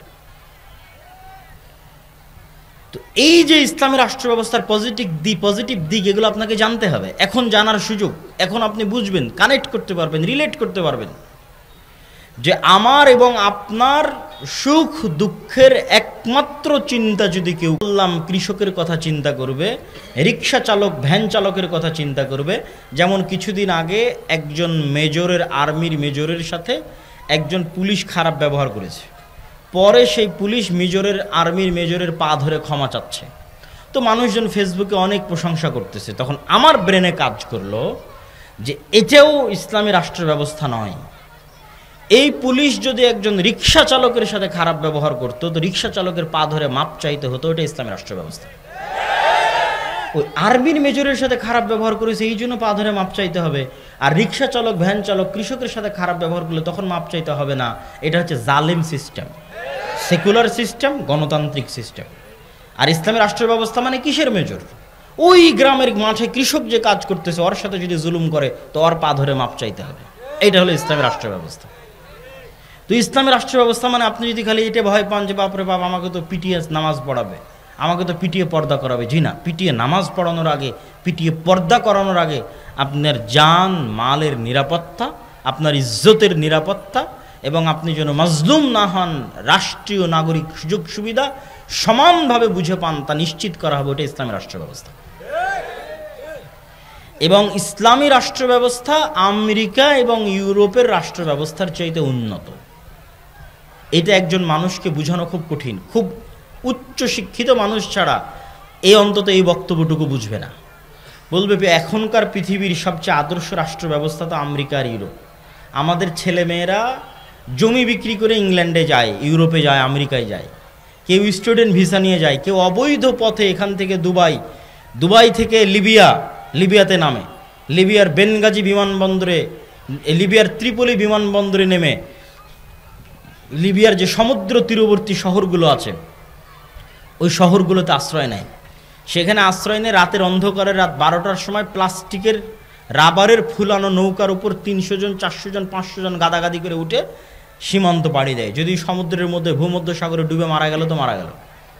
আর পাড়ি দেয় কি, পুলিশ ওদেরকে গ্রেফতার করে নিয়ে যাবে, নিয়ে যাওয়ার কিছুদিন ডিটেনশন ক্যাম্পে থাকবে, তারপর আস্তে আস্তে ওরা একদিন নাগরিকত্ব পেয়ে যাবে। তাহলে কি পরিমাণ উন্নত ওই দেশগুলো হতে পারে যে আফগানিস্তান, পাকিস্তান, বাংলাদেশের মুসলমানেরা এইভাবে অবৈধ পথে জীবনের হুমকি নিয়ে ওই দেশগুলোতে যেতে চায়। আর আমি বলতেছি যে ইসলাম যদি প্রতিষ্ঠিত হয় রাষ্ট্র ব্যবস্থায়, তাহলে ওই আমেরিকা এবং ওই ইউরোপের চাইতে বেশি উন্নত, বেশি জনবান্ধব এবং বেশি নাগরিক বান্ধব হবে। কেন? এটার উত্তর বলি, বুঝলে বুঝবেন, না বুঝলে যতটুকু বুঝবেন ততটুকু মনে থাকবে। সেটা হচ্ছে আজকের ইউরোপ এবং আজকের আমেরিকায় সকল নাগরিক সুযোগ সুবিধা থাকার পরেও অর্থনৈতিক স্বাধীনতা নাই। এইটা তারাও ভালো মতো বুঝে না যে অর্থনৈতিক স্বাধীনতা নাই। এটা একমাত্র যে গভীরভাবে স্টাডি করবে সে বুঝতে পারবে অর্থনৈতিক স্বাধীনতা নাই। সেটি কি? আমেরিকা এবং ইউরোপে অর্থ মানেই সুদ। এই যে আমার পকেটে ক্যাশ টাকা আছে, এরকম আলাদা কোনো ক্যাশ টাকার অস্তিত্ব হতে পারে না লোন ছাড়া। এই আমার পকেটে 1000 টাকা আছে মানে 1000 টাকার বিপরীতে কি আছে? লোন আছে। 1000 টাকার বিপরীতে কি আছে? লোন ছাড়া কোনো ক্যাশ মানির অস্তিত্ব হতে পারে না, অসম্ভব। এইভাবেই ইকোসিস্টেম তৈরি করা হয়েছে ইউরোপে এবং আমেরিকায়, যে এখানে কোনো ক্যাশ মানির অস্তিত্ব হবে না লোন ছাড়া।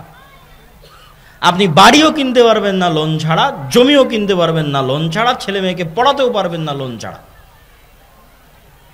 প্রত্যেকটা ধাপের পিছনে লোন আছে। এবং এই লোনের সবচেয়ে বড় ভয়ঙ্কর ফাঁদ হচ্ছে ক্রেডিট কার্ড। এখনো বাংলাদেশে বহু ব্যাংক ক্রেডিট কার্ড চালু করেছে, অসংখ্য মানুষ ক্রেডিট কার্ড ইউজ করতেছে। ক্রেডিট কার্ড মানে আপনার অ্যাকাউন্টে টাকা নাই, তবু আপনাকে বলতেছে তুমি খরচ করো, পরে তোমার বেতন থেকে কেটে নেব। কি ভয়ঙ্কর লোনের ফাঁদ! টাকা নাই, তোমার চিন্তা নাই, তুমি খরচ করো, আমি আছি তো। 1 টাকাও নাই, তারপর আপনাকে বলা হচ্ছে আপনি খরচ করেন, আপনি যখন বেতন পাবেন তখন সেখান থেকে কাটা হবে। তো যে যত বেশি ক্রেডিট কার্ডের ইউজার হবে ও অত বড় অ্যামাউন্ট পাবে। ধরেন আমি 10 বছর থেকে ক্রেডিট কার্ড ব্যবহার করতেছি, তাহলে এখন 1টা টাকা ছাড়াও আমি অন্তত 3 কোটি টাকার বাজার করে ফেলতে পারি, ব্যাংক কিচ্ছু বলবে না, যেহেতু আমি 10 বছর থেকে ওর ক্রেডিট কার্ড ইউজ করতেছি। তো আমেরিকাতে যখন আপনি একটা বাসা ভাড়া নিতে যাবেন, তখন আপনি যদি 20-30 বছর থেকে ক্রেডিট কার্ডের ইউজার হন, তাহলে আপনার কাছে সিকিউরিটি মানি চাইবে না। ক্রেডিট কার্ড আছে তো? বলে হ্যাঁ আছে, সিকিউরিটি মানি লাগবে না, যাও। আর আপনি বলবেন যে আমি সুদ থেকে বাঁচতে চাই, অতএব আমি ক্রেডিট কার্ড ব্যবহার করব না, অগ্রিম লোন নিব না, তাহলে যে বাসা ভাড়া নিতে যাবেন ওই বাসার মালিক বলবে সিকিউরিটি মানি দাও। তো যত সিকিউরিটি মানি চাইবে অত সিকিউরিটি মানিতে আপনি 10 বছরও চাকরি করে ইনকাম করতে পারবেন না। তখন ঠিক আছে আমি ক্রেডিট কার্ড ইউজ করতেছি, তাহলে আপনি সুদে জড়িত হয়ে গেলেন। সুদ ছাড়া 1টা টাকা ক্যাশ মানি আপনার পকেটে আসতে পারে এরকম কোনো রাস্তা নাই। এটাই হচ্ছে অর্থনৈতিক দাসত্ব। আপনার অর্থনৈতিক স্বাধীনতা যতক্ষণ না থাকবে আপনি স্বাধীন মানুষ নন, আপনার আভ্যন্তরীণ স্বাধীনতা আসবে না। এই জন্য ইসলাম হচ্ছে ঋণ বিমুখ। আজকে বক্তব্যের এই অংশে মা এবং বোনদের এই অংশটুকু একটু দৃষ্টি আকর্ষণ করি। ইসলামী অর্থনীতির মূলনীতি হচ্ছে ঋণ বিমুখ, অল্পে তুষ্ট। ঋণ বিমুখ, অল্পে তুষ্ট। ঋণ বিমুখ, অল্পে তুষ্ট মানে কি? মানে হচ্ছে আল্লাহ কিন্তু কর্জে হাসানার কথা বলেছে, কত বড় করে বলেছে দেখেন, অমাই ইউকরিদুল্লাহ করজান হাসানা, যে ব্যক্তি কর্জে হাসানা দিল সে আল্লাহকে কর্জে হাসানা দিল। বলেন আল্লাহু আকবার। কিন্তু আপনি লোন নেওয়ার যত হাদিস আছে আল্লাহর নবীর সব হাদিস পড়েন, কর্জে হাসানা তখনই নিতে পারবেন যখন আপনি চিকিৎসার অভাবে মরে যাচ্ছেন। তখন আপনি এসি নেওয়ার জন্য কর্জে হাসানা নেবেন, এর কোনো অস্তিত্ব ইসলামের 500,000 কিলোমিটারের মধ্যে নাই। আপনি ফ্রিজ নেওয়ার জন্য কর্জে হাসানা নেবেন, ফ্রিজ কেনার জন্য, এর অস্তিত্ব ইসলামের কয়েক লক্ষ কিলোমিটারের মধ্যে নাই। মরে যাচ্ছি, খেতে পাই না ভাই, চিকিৎসার অভাবে অপারেশনের দরকার, কর্জে হাসানা দাও। তখন যে কর্জে হাসানা দিবে ও কাকে কর্জ দিল? আল্লাহকে কর্জ দিল। মেয়ের বিবাহ দিতে পারতেছি না, টাকার অভাব, খুব সমস্যা, কর্জে হাসানা দাও। কিন্তু আপনি বলবেন যে আমার বাড়িটা মাটির তৈরি, আমি আজকে এখানে ইটের বাড়ি বানাবো, আমাকে করজে হাসানা দাও, এর অস্তিত্ব ইসলামের কয়েক লক্ষ কিলোমিটারের মধ্যে নেই। মানে বিলাসিতার জন্য মানুষ কর্জ নিবে, এর কোনো অস্তিত্ব ইসলামে নাই। মা এবং বোনদেরকে লক্ষ্য করে বলতেছি যে বিলাসিতার জন্য কর্জ নিবে, একটা সোফা কেনার জন্য কর্জ নিবে, একটা খাট কেনার জন্য কর্জ নিবে, মাঝেতে সব বিছিয়ে থাকে এখন খাট কিনবে, তো খাট কেনার জন্য কর্জে হাসানা নিবে, আর অস্তিত্ব ইসলামে নাই। সুদের উপর নেওয়া তো বহু দূরের কথা, আমি কর্জে হাসানার কথা বলেছি, কথা বুঝতে হবে আপনার। সুদের উপর নেওয়া তো বহু দূরের কথা, আপনি শপে শুয়ে থাকেন, এখন খাট কিনবেন, খাট কেনার জন্য সুদের উপর নয় কর্জে হাসানা চাইবেন, আর অস্তিত্ব ইসলামে নাই। এতটা ঋণ বিমুখতা ইসলাম পছন্দ করে। কেন পছন্দ করে? কর্জ মানেই হচ্ছে আপনার আত্মসম্মান নষ্ট হওয়া। আজ আপনি কর্জ করবেন, কাল পাওনাদার যখন আসবে আপনি মিথ্যা বলবেন, তারপরের দিন পাওনাদারের টাকা পরিশোধ করার জন্য অন্যায় করবেন, চুরি করবেন, তারপরের দিন আপনার ছেলেকে মিথ্যা বলানো শিখাবেন, তারপরের দিন পুরো পরিবার মিথ্যুক হয়ে যাবেন। তো যে মুখে মিথ্যা বলে, যে করে দুর্নীতি, যে মিথ্যার আশ্রয় নেয়, ওর সেলফ রেসপেক্ট বলে কিছু আছে, আত্মসম্মান বলে কিছু আছে, ও ক্ষমা চায় জান্নাতে যেতে পারে, কিন্তু কোশ্চিনকালেও জাতির নেতৃত্ব দিতে পারবে না। ওর ভাগ্যে গোলামি, ওর 14 গোষ্ঠীর ভাগ্যে গোলামি। এই জন্য ইসলাম চায় না যে মানুষ লোন নিক, কর্জে হাসানা নিক। কেন? ও স্বাধীন থাক, ওর অভ্যন্তরীণ সেলফ রেসপেক্ট বাকি থাক, ওর পরিবারের আত্মমর্যাদা আত্মসম্মান বাকি থাক, মরুক মাথা উঁচু করে। এইটা হচ্ছে ইসলামের চাওয়া। তো আপনি লোনের উপর, সুদের উপর বিলাসী পণ্য নেবেন, মোটর সাইকেল নেবেন, এসি নেবেন, ফ্রিজ নেবেন, বহু দূরের কথা। ইসলাম এসি, ফ্রিজ, মোটর সাইকেলের মতো বিলাসী পণ্য কর্জে হাসানার ভিত্তিতে নিবে, এর অস্তিত্ব ইসলামে নাই। তাহলে এবার কল্পনা করেন যে আমেরিকা এবং ইউরোপের সমাজ ব্যবস্থা কতটা ইসলাম বিরোধী সমাজ ব্যবস্থা, আর ওখানকার মানুষ বাহ্যিকভাবে মনে করছে যে হ্যাঁ আমি স্বাধীন, কিন্তু ওর স্বাধীনতার একটা লিমিটেশন আছে, একটা এরিয়া আছে, ওইটা কোশ্চিনকালও ক্রস করতে পারবে না। কেননা ও লোনগ্রস্ত, ঋণগ্রস্ত। প্রত্যেকটা মানুষ ঋণগ্রস্ত। আমি তো এখনই দেখালাম আপনাকে যে ও লোন ছাড়া চলতে পারবে না, ও বাধ্য লোন নিতে। প্রত্যেকটা মানুষ ঋণগ্রস্ত। তো ঋণগ্রস্ত মানুষ কখনো স্বাধীন? অসম্ভব, স্বাধীন নয়। ফলত ওর স্বাধীনতার একটা লিমিটেশন আছে, এরিয়া আছে। ওর বাইরে গিয়েও বলতে পারবে না, ওর বাইরে গিয়েও সত্য বলতে পারবে না, ওর বাইরে গিয়েও ইসলামের কথা উচ্চারণ করতে পারবে না। করলে ওখানে গলা টিপে ধরা হবে অর্থনীতিতে। বাকি সব জায়গায় স্বাধীন, গলা টিপা হবে কোথায়? অর্থনীতিতে। সম্মানিত উপস্থিতি, তো আমরা আলোচনা করছিলাম, আমরা ইসলামকে সামগ্রিকভাবে বিজয়ী দেখতে চাই। বিজয়ী দেখতে চাইলে কি করতে হবে? বিজয় দেখতে চাইলে এই যে সিস্টেম, এই সিস্টেমের পরিবর্তন লাগবে। আপনি এই সিস্টেমের মধ্যে থেকেই বলবেন ভোটের মাধ্যমে ইসলাম ক্ষমতায় যাবে, এটা হয় না, এটা অসম্ভব। এবং গত 100 বছরেও হয়নি, ভবিষ্যতেও হবে না। কেননা ইসলাম ক্ষমতায় যেতে চাই পূর্ণ পাওয়ারের সাথে, পূর্ণ ক্ষমতার সাথে। যে আয়াত আজকের বক্তব্যের শুরুতে তেলাওয়াত করেছি, রাসূলুল্লাহ সাল্লাল্লাহু আলাইহি ওয়াসাল্লাম যখন মক্কায়, যখন আল্লাহর নবী মাজলুম, আল্লাহর নবীর সাহাবীরা মাজলুম, যখন সাহায্য করার কেউ নাই, তখন আবু জাহাল আল্লাহর নবীকে প্রস্তাব দিচ্ছে। কতটা লোভনীয় প্রস্তাব দেখেন, লাকুম দীনুকুম ওয়ালিয়াদিন। সরি, তখন আবু জাহাল আল্লাহর নবীকে প্রস্তাব দিচ্ছে, চলো 1 বছর তোমার আল্লাহর ইবাদত হবে, আর 1 বছর আমাদের মূর্তির ইবাদত হবে। তোমার উপর যে জুলুম হচ্ছে, অত্যাচার হচ্ছে, তোমার সাহাবীদের উপর যে জুলুম হচ্ছে, অত্যাচার হচ্ছে, সব বন্ধ হয়ে যাবে। আমরা ঐক্য জোটের মাধ্যমে রাষ্ট্র ক্ষমতা ভাগাভাগি করব। তখন আল্লাহর নবীর কোনো রাস্তা নাই, কিন্তু খুব মাজলুম অবস্থায়, খুব করুণ অবস্থায়। তখন যে কোনো মানুষ এরকম লোভনীয় প্রস্তাব গ্রহণ করে নেবে। কিন্তু আল্লাহর নবী কি বললেন? লাকুম দীনুকুম ওয়ালিয়াদিন, লা আ'বুদু মা তা'বুদুন। সূরা কাফিরুন পড়ে দেখেন, বারবার ঘুরিয়ে ফিরিয়ে বলা হচ্ছে তোমরা যার ইবাদত করো আমি তার ইবাদত করতে পারবো না। তোমার দিন তুমি পালন করো, আমার দিন আমাকে পালন করতে দাও। এর আড়ালে আরেকটা কথা লুকিয়ে আছে, সেটা হচ্ছে এখন তোমার সাথে কোনো কম্প্রোমাইজে যাচ্ছি না। তোমার দিন তুমি পালন করো, আমার দিন আমাকে পালন করতে দাও।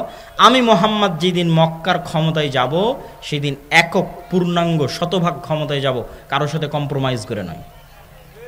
এক বছর আল্লাহর ইবাদত হবে, আর এক বছর মূর্তির ইবাদত হবে, এই কম্প্রোমাইজ করে আমি ক্ষমতায় আসবো না। তো ঠিকই 10-15 বছর পর উনি যখন মক্কা বিজয় করেছে তখন কি কোনো কম্প্রোমাইজ করেন? একচ্ছত্র আধিপত্য, একচ্ছত্র আধিপত্য। ইসলামকে আপনি ক্ষমতায় নিয়ে যাবেন কম্প্রোমাইজ করে, এটা হতে পারে না। আপনি স্বাভাবিক রাজনৈতিক দল হিসেবে বলতে পারেন যে অমুক রাজনৈতিক দল ভালো, অমুককে ভোট দিলে দেশ ভালো চলবে, এটা ভিন্ন কথা। কিন্তু অমুককে ভোট দিলে ইসলাম ক্ষমতায় যাবে, এটা কাল্পনিক, এটা সুদূর প্রসারী পরিকল্পনা, আকাশ কুসুম কল্পনার সামিল। তাহলে ভাই কিভাবে ইসলাম ক্ষমতায় যাবে? মাসিক আল ইতিসামের নভেম্বরের সম্পাদকীয় লেখা আছে, ইসলামের সামগ্রিক বিজয় যেভাবে সম্ভব। এটাই আজকের বক্তব্যের বিষয়বস্তু। ভূমিকা অনেক লম্বা হয়ে গেল, 4টে পয়েন্ট উল্লেখ করা আছে। এই 4-5টা পয়েন্ট আমি একটা করে পয়েন্ট বলবো, ব্যাখ্যা করব, তারপরে বক্তব্য শেষ করে দেব। আপনাদের ধৈর্যের কামনা করছি, অধৈর্য হবেন না। আমি কখনোই চাই না যে আপনারা অধৈর্য হন বা আপনারা উঠে যান। মনোযোগ দিয়ে বক্তব্যের শেষ পর্যন্ত শুনেন, ইনশাল্লাহ কোনো ক্ষতি হবে না, উপকার হবে ইনশাল্লাহ। তো ইসলামের সামগ্রিক বিজয় কিভাবে সম্ভব যদি ভোট দিয়ে সম্ভব না হয়, যেটা আপনি বলছেন, মানে আপনার যদি প্রশ্ন আমাকে হয় কিভাবে সম্ভব? এক, ব্যাপক দাওয়াতি কাজ। আপনি বলবেন আপনাদেরকে জিজ্ঞেস করলেই বলেন দাওয়াতি কাজ, আর কতদিন দাওয়াতি কাজ? তো দাওয়াতি কাজের বিকল্প অতীতেও কোনোদিন ছিল না, আজও নাই, ভবিষ্যতেও হবে না। এখন আল্লাহ যদি কোনো নবী বাংলাদেশে পাঠাতেন, পাঠাবেন না কেননা শেষ নবী চলে এসেছে, কিন্তু এখন যদি কোনো আল্লাহ নবী পাঠাতেন তো সেই নবী কি করতো বলেন তো? সবার আগে কি করতো? দাওয়াত দিত। এবং যুগে যুগে যত নবী রাসূল এসেছে সব নবী রাসূল তার যুগের সবচেয়ে শক্তিশালী শাসকের কাছে দাওয়াত নিয়ে গেছে। ইব্রাহিম আলাইহিসসালাতু ওয়াসসালাম শক্তিশালী শাসক নমরুদের কাছে দাওয়াত নিয়ে গেছে। মুসা আলাইহিসসালাতু ওয়াসসালাম বিশ্বের সবচেয়ে বড় স্বৈর শাসক ফেরাউনের কাছে দাওয়াত নিয়ে গেছে। মুহাম্মদ সাল্লাল্লাহু আলাইহি ওয়াসাল্লাম মক্কার সর্দার কাফের কুরাইশদের সর্দার আবু জাহাল, আবু লাহাবের কাছে দাওয়াত নিয়ে গেছেন। তো নবীদের দাওয়াতে কাজ হতো, আমাদের দাওয়াতে কাজ হয় না কেন? আমাদের দাওয়াতের মধ্যে ইখলাস নাই, আমাদের দাওয়াতের মধ্যে নিঃস্বার্থ ভাব নাই, আমাদের প্রত্যেকের দাওয়াতের মধ্যে স্বার্থ আছে। এটা আমি নিজে দেখেছি, আমরা নিজেরাও করেছি। অতএব অন্যের দোষ দিয়ে লাভ নাই, আমাদেরটা সহ সবারটা বলতেছি। যে গত 16 বছর 2-1জন ব্যতিক্রম হতে পারে, সবার উপর হুকুম আরোপ না করে অধিকাংশ বলে, গত 16 বছর অধিকাংশ যত আলেম ওলামা সরকারের কাছে গেছে সবাই নিজ নিজ কোনো না কোনো স্বার্থে গেছে। কেউ বলেছে আমার মাদ্রাসার এই কাজটা করে দেন, কেউ বলেছে আমার মাদ্রাসায় যেমন এই যে প্রধান অতিথির লিস্টে নাম দিলে আপনি একটু আমার মাদ্রাসায় সহযোগিতা করে দিবেন। আমি তো নির্বাচনের সময় দেখেছি যে প্রত্যেকটা চেয়ারম্যানের কাছে মসজিদ কমিটিগুলো যায় তার মসজিদের এসি চাওয়ার জন্য, অমুক চাওয়ার জন্য, তমুক চাওয়ার জন্য, যে আমার মসজিদে। এবং দেখেছি যে প্রায় 50,000, 30,000, 40,000 করে চেয়ারম্যান এমপিদের বাজেট থাকে এক একটা মসজিদের জন্য। তাহলে ওই মসজিদ কমিটি এমপির কাছে যাচ্ছে কেন? দুনিয়াবি কিছু স্বার্থের জন্য। আমরা গেছি এমপি, মন্ত্রী, সচিব, ডিআইজি পর্যন্ত কেন? আমাদের দুনিয়াবি কোনো স্বার্থ হাসিল করার জন্য। কেউই শুধু ইসলামের রিপ্রেজেন্টেটিভ হিসেবে, ইসলামের প্রতিনিধি হিসেবে শুধুমাত্র ইসলামের দাওয়াত নিয়ে কোনো রাষ্ট্রীয় ব্যক্তির কাছে যায়নি। এটা অধিকাংশের কথা বললাম, থাকতে পারে 2-1জন, কিন্তু শুধু ইসলামের দাওয়াত নিয়ে গিয়ে বলবে লা আসআলুকুম আলাইহি আজরা ইন আজরিয়া ইল্লা আলাল্লাযী ফাতারানি। নবীরা বলতো এটা, লা আসআলুকুম আলাইহি আজরা। এই ফেরাউন মুসা আলাইহিস সালাম গিয়েই বলতো, ইব্রাহিম আলাইহিস সালাম গিয়েই বলতো, দাওয়াত দিতে এসেছি, লা আসআলুকুম আলাইহি আজরা। পাল্টা উপঢৌকন ধরায় দিয়ে, পাল্টা হাদিয়া ধরায় দিয়ে, পাল্টা টাকা পয়সা ধরায় দিয়ে আমাকে আমার দাওয়াত বন্ধ করতে বলিও না। আমরা প্রতিদান চাওয়ার জন্য আসিনি, মূল্য চাওয়ার জন্য আসিনি, পাথেও চাওয়ার জন্য আসিনি। দাওয়াত দিতে এসেছি তোমার কল্যাণের জন্য নিঃস্বার্থভাবে। সুলাইমান আলাইহিস সালাম যখন হুদহুদকে দিয়ে চিঠি লিখেছিলেন রানী বিলকিসের কাছে, সাবার রানী, তখন রানী বিলকিস কি করেছিল জানেন? চিঠির উত্তরে হাজার হাজার, lakh lakh, crore crore, million million, billion billion ডলারের হাদিয়া উপঢৌকন পাঠিয়েছিল পাল্টা চিঠির সাথে, যে সুলাইমান আপনার জন্য এই সামান্য কিছু পাঠালাম, আরও যদি কিছু লাগে তো আপনার জন্য হাজির থাকবে। সাবার রানী বিলকিস যা লাগবে আপনার জন্য তাই ব্যবস্থা করে দিবে। তখন সুলাইমান আলাইহিস সালাতু ওয়াস সালামের উত্তর কোরআনে লেখা আছে। সুলাইমান আলাইহিস সালাতু ওয়াস সালাম উত্তরে বলেছিলেন, আল্লাহ আমাকে এর চেয়ে অনেক বেশি দিয়েছে। বলেন আল্লাহু আকবার। তুমি যা পাঠিয়েছো আল্লাহ আমাকে এর চেয়ে অনেক বেশি দিয়েছে। তা আমি ধন সম্পদের জন্য, টাকা পয়সার জন্য হুদহুদের মাধ্যমে তোমার কাছে চিঠি লিখে পাঠাইনি, দাওয়াত দিয়েছি নিঃস্বার্থ। দুনিয়াতে আল্লাহর নামে কারো শিরক চলবে না, শিরক বাদ দিতে হবে, আল্লাহর দাসত্ব মানতে হবে, না হলে আমার বাহিনী তোমার রাজ্য ধ্বংস করে দেবে, মাটির সাথে মিশিয়ে দেবে। সুলাইমান টাকার কাছে বিক্রি হওয়ার জন্য আসেনি। যাও বুড়ো হুকুম পাঠিয়েছে, এর চেয়ে বেশি আল্লাহ আমাকে দিয়ে রেখেছে। তা আমরা কেউই তো নিঃস্বার্থভাবে দাওয়াত নিয়ে কারো কাছে যেতে পারিনি। এরকম আরো অসংখ্য পয়েন্ট তুলে ধরতে পারবো যে কারণে আমাদের দাওয়াত সফল নয়। আমরা দাওয়াত দিতে গিয়ে মানুষকে ছোট করি, গালিগালাজ করি, খারাপ ভাষার ব্যবহার করি, তুমুক বেদাতি, তুমুক মুশরিক, তুমুক জাহেল, তুমুক ইবলিস, তুমুক লুচ্চা, তুমুক শয়তান, যত রকমের গালিগালাজ আছে দুনিয়াতে সব আলেমুল আমাদের মুখে। অথচ আল্লাহ সুবহানাহু ওয়া তাআলা কোরআন মাজিদে মুসা আলাইহিস সালামকে বলছে তুমি ফিরআউনকে দাওয়াত দিবে ভদ্র ভাষায়, নম্র ভাষায়। তো আমি যে আপনাকে দাওয়াত দিতে এসেছি, আপনি কি ফিরআউনের চাইতে খারাপ? হ্যাঁ? আর আমি কি মুসা আলাইহিস সালামের চাইতে ভালো? আমি কি মুসা আলাইহিস সালামের চাইতে ভালো? অসম্ভব, উনি নবী। আর আপনারা ফিরআউনের চাইতে খারাপ নন।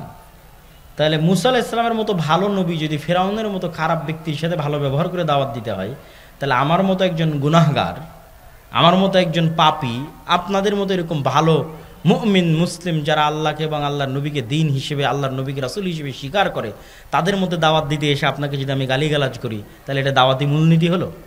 অসম্ভব। এরকম আরও অসংখ্য কারণ আছে। তাহলে এক নাম্বার হচ্ছে ব্যাপক দাওয়াতি কাজ করতে হবে। কেন ব্যাপক দাওয়াতি কাজ করতে হবে? এখন বাংলাদেশের যে অবস্থা, এই অবস্থায় যদি বাংলাদেশের সবচেয়ে সুফি পরহেজগার আল্লাহওয়ালা মানুষকে বাংলাদেশের রাষ্ট্র ক্ষমতায় বসানো হয় আর তাকে বলা হয় ইসলাম কায়েম করেন, পরের দিন জনগণ ওকে টেনে ক্ষমতা থেকে নামিয়ে দিবে। কেন? মানুষই এখন ইসলাম মানার জন্য প্রস্তুত নয়। অন্তত 80% মানুষকে তার নিজ লাইফে প্র্যাকটিসিং ইসলাম পালনে হতে হবে, তখন ইসলাম ক্ষমতায় গিয়ে টিকতে পারবে। এখন যে অবস্থা তাতে পারবে না। এই জন্য ব্যাপক দাওয়াতি কাজ করতে হবে, মানুষের মাইন্ড সেট আপ রেডি করতে হবে কেন ইসলাম রাষ্ট্র ক্ষমতায় দরকার। যেমন আজকে আমি বক্তব্য দিচ্ছি, এটা একটা দাওয়াতের অংশ। এই বক্তব্য আগে কেন দিতাম না? আগে এই বক্তব্য বুঝার মতো পরিবেশ মানুষের ছিল না। এখন বললে মানুষ অ্যাকসেপ্ট করবে, কেননা মানুষ একটা ভয়ঙ্কর আন্দোলন দেখেছে, গণ অভ্যুত্থান দেখেছে, তার পরবর্তী সরকার দেখছে। সুতরাং মানুষ এটা ক্যাচ করতে পারবে ইসলামের রাষ্ট্র ব্যবস্থা কেমন হতে পারে, ইসলামের রাষ্ট্র ব্যবস্থা বলতে কি বুঝায়, কেন ইসলামকে রাষ্ট্র ক্ষমতায় নিয়ে যেতে হবে, নিয়ে গেলে কিভাবে নিয়ে যেতে হবে। এক নম্বর ব্যাপক দাওয়াতি কাজ। 2 নম্বর লেখা আছে সমাজ ও দেশের সাথে সম্পৃক্ত থাকা। সমাজ ও দেশের সাথে সম্পৃক্ত থাকা অর্থ কি? আমাদের নবী মুহাম্মদ সাল্লাল্লাহু আলাইহি ওয়াসাল্লাম পড়াও জানতেন না, লেখাও জানতেন না। জানতেন? জানতেন না। তো আমার নবী মুহাম্মদ সাল্লাল্লাহু আলাইহি ওয়াসাল্লাম পড়ালেখা জানতেন না মানে তিনি ঘরে বসে গবেষণা করতেন না, ঘরে বসে বই লিখতেন না। তাহলে কি করতেন? আল্লাহর কাছ থেকে কোরআন রিসিভ করতেন আর সারা দিন মানুষের সুখ দুঃখ কষ্ট বিপদ আপদ সমস্যার পাশে থাকতেন। তথা মদিনাবাসীর সাথে মক্কাবাসীর সাথে মুহাম্মদ সাল্লাল্লাহু আলাইহি ওয়াসাল্লাম বরাবর সমানে সমান। আজ যদি মদিনার কোনো মানুষের বাড়িতে খাবার না থাকে, তো সেটাও মুহাম্মদ সাল্লাল্লাহু আলাইহি ওয়াসাল্লাম জানবেন যে ওর বাড়িতে খাবার নাই, ওখানে খাবারের ব্যবস্থা করতে হবে। মানে মদিনার মানুষের সাথে ওতপ্রোতভাবে, মক্কার মানুষের সাথে ওতপ্রোতভাবে জড়িত। উনি তো গবেষকও নন, লেখকও নন। তো 5 ওয়াক্ত সালাত বাদে, কোরআন আল্লাহর কাছে শিখা বাদে বাকি সময় কাদের পিছনে দিতেন? মানুষের পিছনে দিতেন। এবং উনি সৎ ন্যায়পরায়ণ হওয়ার কারণে মানুষ প্রভাবিত হতো। উনি তো অসৎ নন, মিথ্যুক নন। তাহলে যত মানুষের কাছে গেছে ওনার ভদ্র নম্র ব্যবহারের কারণে মানুষ ওনার দ্বারা কি হয়েছে? প্রভাবিত হয়েছে। আবু সুফিয়ান রাদিয়াল্লাহু তাআলা আনহু যখন তার কাছে ইসলাম গ্রহণ করেছে, তাকে মাথা নত করে ইসলাম গ্রহণ করতে হয়েছে। কেননা মুহাম্মদ সাল্লাল্লাহু আলাইহি ওয়াসাল্লামের উন্নত চরিত্র সম্পর্কে আবু সুফিয়ান জানে। মুহাম্মদ সাল্লাল্লাহু আলাইহি ওয়াসাল্লামের চরিত্র নিষ্কলুষ, কোনোদিন মিথ্যা বলেনি, কোনোদিন মানুষের সাথে অন্যায় করেনি। তো আবু সুফিয়ান যখন ইসলাম গ্রহণ করবে, মাথা নত করে ইসলাম গ্রহণ করতে হবে। এই জন্য দুনিয়াতে যত নবী রাসূল আল্লাহ পাঠিয়েছে, সব নবী রাসূলকে মূল 2টা গুণ দিয়ে পাঠিয়েছে: বলবে সত্য, করবে নাই, না হলে এরা নেতা হতে পারবে না দেশ জাতির। নবী রাসূলরা দেশ ও জাতির নেতৃত্ব না নিতে পারলে কিভাবে সে ইসলামের দাওয়াত ছড়িয়ে দিবে? দিতে পারবে না। কিন্তু আমরা মুসলমানেরা গোলাম হওয়ার কারণে আমাদের ওই যে বাহ্যিক আমল, যেটা বারবার বলছি, বাহ্যিক আমল দিয়ে আমার মুনাফিকি ঢাকতে চেয়েছি, কিন্তু কাজের বেলায় আমি মিথ্যুক, কাজের বেলায় আমি অন্যায়পরায়ণ। সুতরাং আমাদের দিয়ে মুক্তি হবে না। তাহলে সমাজ ও দেশের সাথে সম্পৃক্ত থাকা। আজকের আফগানিস্তানে যারা ইসলামকে ক্ষমতায় নিয়ে এসেছে এরা খুব কঠিনভাবে সমাজের মানুষের সাথে সম্পৃক্ত ছিল। গত 20 বছর 30 বছর 40 বছর যাবৎ সমাজের মানুষের সাথে সম্পৃক্ত। কিন্তু আমরা আলেম ওলামারা, আমি নিজেও, আমাদের মতো এরকম শত শত আলেম ওলামা, মসজিদ মাদ্রাসা, এরা সমাজ থেকে টোটালি ডিসকানেক্টেড। এরা মসজিদের 4 দেওয়ালের মধ্যে সীমাবদ্ধ, মাদ্রাসার 4 দেওয়ালের মধ্যে সীমাবদ্ধ, লেখালেখি গবেষণার মধ্যে সীমাবদ্ধ, লাইভ ভিডিওর মধ্যে, ইউটিউবের মধ্যে, ফেসবুকের পোস্টের মধ্যে সীমাবদ্ধ। সমাজের মানুষের সাথে এদের কোনো প্রকার সম্পর্ক, লেনা দেনা, উঠা বসা নাই। তাহলে সে কিভাবে ইসলামকে সামগ্রিকভাবে বিজয়ী করবে? করতে পারবে না, অসম্ভব, করা সম্ভব নয়। কিন্তু এখন সুবর্ণ সুযোগ। গত 16 বছর দলীয় রাজনীতির উপর ভিত্তি করে ক্ষমতার ভারসাম্য রক্ষা হয়েছে। এখন দলীয় দাপট আছে? নাই। তাহলে ক্ষমতার জায়গা শূন্য। গ্রামে ক্ষমতার জায়গা কি? শূন্য। আগে গ্রামে ক্ষমতার জায়গা তো অমুক নির্দিষ্ট দলের অমুক নেতা, ও একাই ক্ষমতাশীল। এখন ক্ষমতার জায়গা শূন্য। এখন মসজিদ, মাদ্রাসা, আলেম ওলামা তারা যদি সমাজের মানুষের সাথে প্রচুর পরিমাণে উঠা বসা করে, 2 বছর যদি উঠা বসা করে, 3 বছরের 3য় বছরের দিন থেকে 6 মাস উঠা বসা করলে 7ম মাসের দিন থেকে যদি ওই আলেম যোগ্য নেতৃত্ব দেওয়ার যোগ্যতা সম্পূর্ণ হয়, মানে সত্যবাদী, ন্যায়পরায়ণ হয়, টাকার কাছে বিক্রি না হয়, আলেম ওলামাদের এই যোগ্যতা লাগবে, নাহলে কিন্তু পারবে না। তাহলে দেখবেন 7ম মাস থেকে মানুষজন বিচার সালিশ হুজুরের কাছে নিয়ে গেছে। পরের দিন থেকে দেখবেন বিচার সালিশ মাদ্রাসাতে হচ্ছে। একই ঘটনা আফগানিস্তানে ঘটেছিল। আলেম ওলামারা যখন তাদের এই সত্যবাদিতার ন্যায়পরায়ণতা নিয়ে মানুষের সাথে মিশে গেছে, তখন 6 মাস 7 মাস 5 বছর 10 বছর পর মানুষ বলছে কি মেম্বার, কি চেয়ারম্যান, বিচার সালিশ মাদ্রাসায় হবে, মাদ্রাসার প্রিন্সিপাল বিচার সালিশ করে দিবে। এইভাবে হচ্ছে ক্ষমতার পালা বদল হয়, মানে ক্ষমতার স্টেক হোল্ডার আপনি হয়ে যান মানুষের অজান্তে, মানুষের অবুঝে। এই জন্য মসজিদ মাদ্রাসাকে অ্যাক্টিভ হতে হবে, সমাজের মানুষের সাথে সম্পৃক্ত হতে হবে। 3 নাম্বার, শক্তিশালী প্রতিষ্ঠান প্রতিষ্ঠা করা।